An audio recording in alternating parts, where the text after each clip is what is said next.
Now, there are many in the state that understand the value of higher education, yet they can only dream about it. What is your plan to reduce the cost of higher education for low and middle income families? How do we make higher education more accessible to them? Mr. Deal, we'll start with you. Well, first of all, higher education needs to be more of a free market principle. Right now, when the government is the guaranteed payer, and there's a plan right now, again, the president that you supported wants to pay for free college for kids. I think that's the wrong way to go, first of all.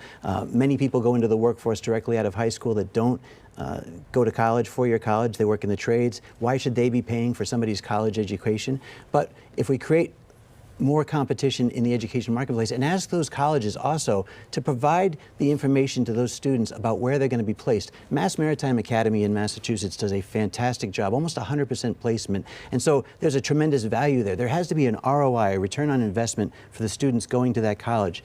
But at the same time, when some of these colleges basically continue to grow and build new buildings and pay these professors, tenured, high tenured salaries, that makes it very hard for kids to afford to go there. Again, I think these schools have to justify what they're spending and make sure that they're producing the kids and they're aligning their workforce, the kids to the Mr. Deal. workforce.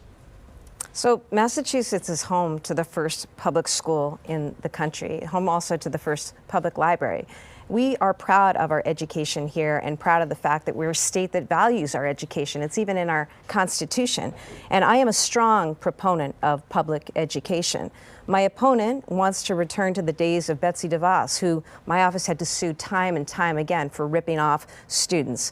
But this idea that you're going to let the free market and privatization govern education in this state is just not something that Massachusetts has ever been about. Here's what we need to do. Support higher ed, support our vocational training programs, support our community colleges, implement something that I put forward under a Haley Driscoll administration. We're going to have a program called Mass Reconnect, similar to something that the governor of Michigan did to a lot of success. A program for basically ensuring that those 25 years or older can come back into school, into community college, get a degree, get a certificate that is going to make them ready to work today. These are the kinds of investments we need to make. We don't need to go in the direction of the private market. I can tell you, having taken on predatory student lenders, that doesn't work. We're going to stand up for our students. Mr. Deal, go education. ahead. As someone who went to a private college, I'm surprised you're not a fan of private colleges. However, Massachusetts actually has a history of starting with private institutions before Horace Mann ever created the public school system.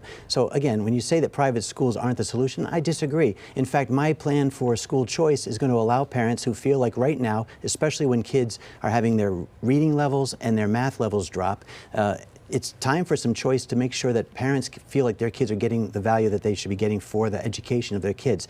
Letting them use the tax dollars to go to private schools or letting them be homeschooled, that's part of my plan. That's time, Mr. Deal. Ms. Healy, your word?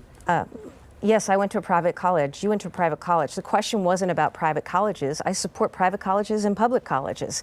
Here's what matters, though, and here's what you need to know as governor.